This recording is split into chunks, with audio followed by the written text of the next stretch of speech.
Sean Haney here with RealAgriculture.com. I'm joined right now by Kevin Elmy.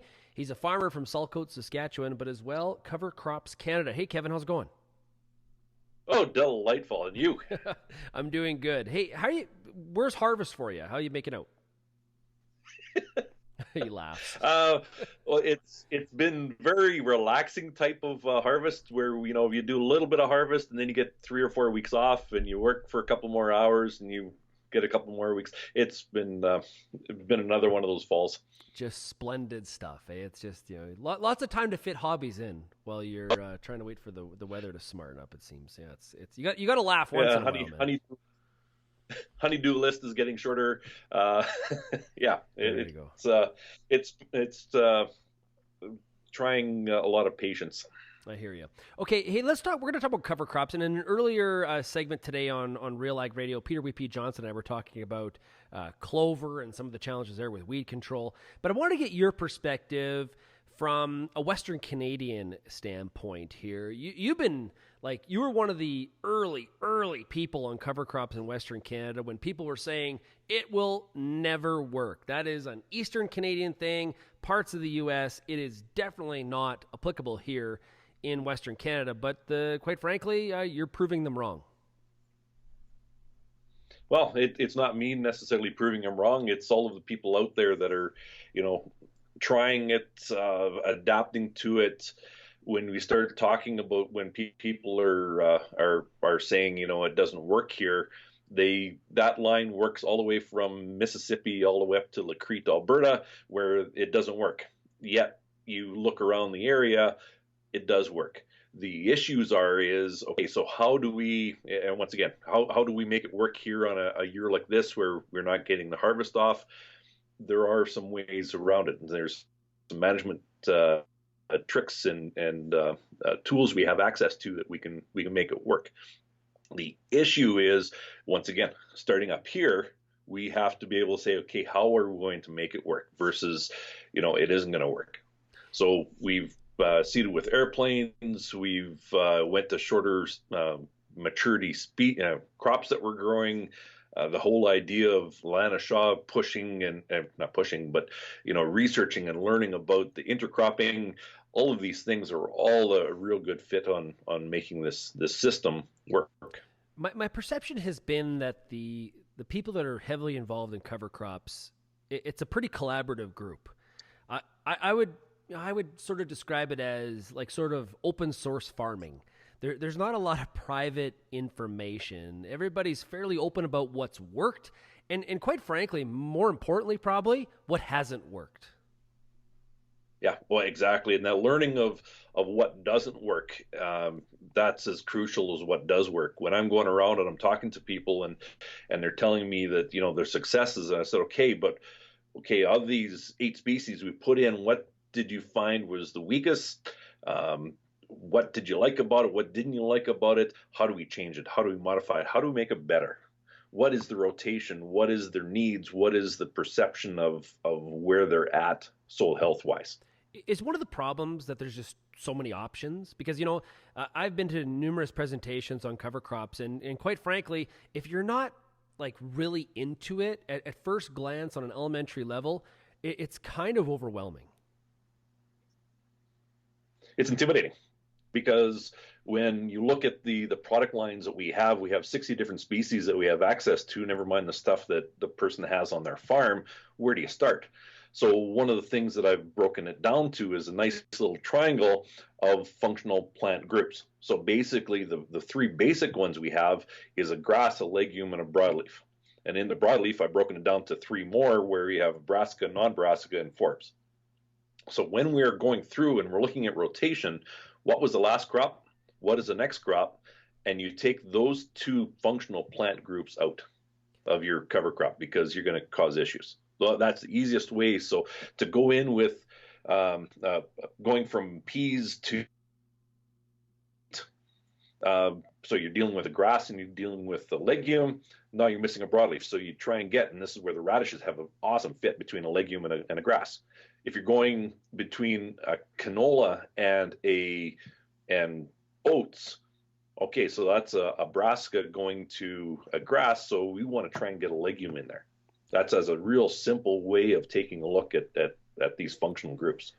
If you made the right decision, could the cover crop strategy work on any farm in Western Canada, or are there some where, you know what, it doesn't matter what you selected, it doesn't matter what your goals were here, this is not geographically a fit, or maybe it's a rotational fit. What are your thoughts on that? It doesn't work here. I've heard that so many times, and once again, it's getting this 15-pound sledge and trying to make it work.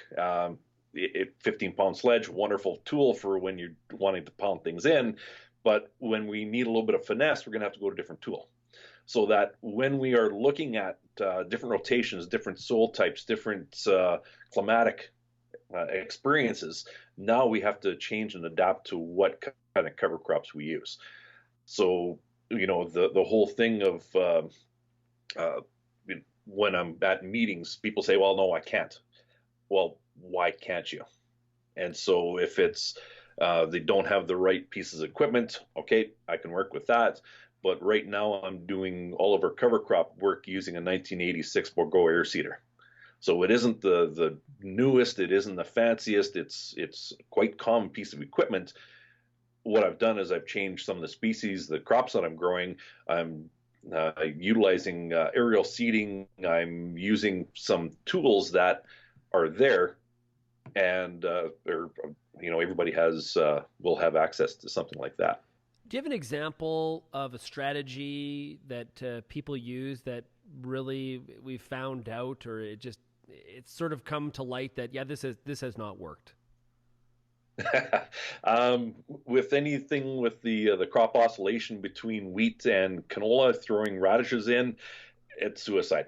It's not going to work because your flea beetle pressure is going to be high. Anytime if you're after the wheat, if you seeded radishes, you're going to have low levels of flea beetle pressure there anyways. So then the radishes are going to get eaten on, and if they do grow well, they're going to provide real good coverage for the flea beetles to overwinter. So in the spring, they're going to chew away on your canola. If you seed them after the canola, what's going to happen is the flea beetles are there, they're hungry, they're established. You seed the radishes, they're going to disappear because the flea beetle is going to eat them. So once again, looking at the triangle, what are you trying to do in that rotation? You're trying to introduce a legume into that to add this diversity. You want to increase forbs. You want to have the non-brassica broadleaf in there. Okay, so give me an example. I'm growing, kind of a standard Western Canadian rotation. I've got wheat, peas, a pulse, I guess. Wheat, a pulse, and canola. How does that kind of fit together for a cover crop? Oh, and that goes back to that nice little triangle. So that this way, when you're going through your rotation, going from the pulse to the broadleaf, you want to get a grass in there. Going from the grass to the broadleaf, you want to get a legume in there. So this is where that triangle, it's a real simple thing where you always want to give that triangle a bit of a twist.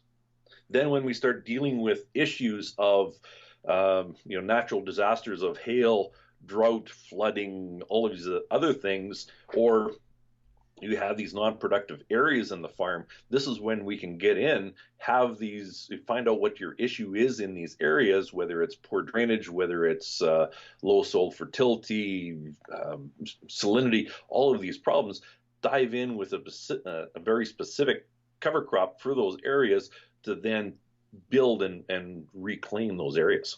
What about the benefits to weed control?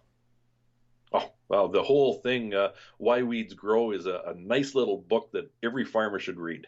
When we start talking about weeds grow mainly because you have high nitrates in the soil. We take nitrates away and we keep the nitrogen in the ammonium form, weeds disappear. If you go to a native grassland, you go to a forest or a bush, you don't see these weeds because there's no free nitrate.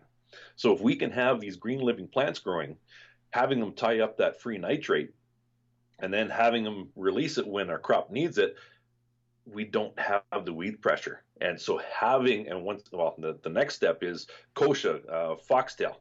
People say, well, get in there and work it or spray it or add manure. No, That's the wrong strategies when you're dealing with those two species in particular, because those are saline loving plants, and we need to address those issues in those areas. And that means in those areas you have low calcium on your base saturation, you have high free nitrates. So then we want to bring up more calcium, we want to have internal drainage, we want to build soil structure. Those weeds disappear. They'll always be in the soil, waiting to grow when the conditions are right for those weeds to grow. Now, my assumption is that we have a very, very small percentage of acres that are touched by a cover crop. Where do you know that number, and where do you think we'll be in 10 years with this strategy?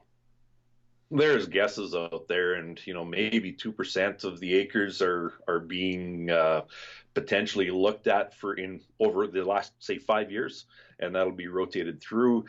Yet the people that dive into it and they figure out how the cover crop is going to fit in their management system, they dive full in. Whether it's every year or every 3 years on that piece of ground, we've have dairies that have gone to the polycrops for silage with some incredible results. Their additives that they have to add to their feed is dropped by up to 90%. Their profitability goes up. Just so many positives, never mind the health of the animals. Well, Kevin, this has been awesome. It's been a lot of fun. I really appreciate it. You really have been one of the initial flag wavers here. And it's really, you go to a conference, there's always somebody now that is talking about cover crops. 5 years ago, it was much more unique. So it's obviously a topic that a lot of people are more and more interested in. Well, could it work for me? And probably the answer is yes. So that is Kevin Elmy, a farmer from Saltcoats, Saskatchewan, as well as Cover Crops Canada. Kevin, thanks a lot. Thank you.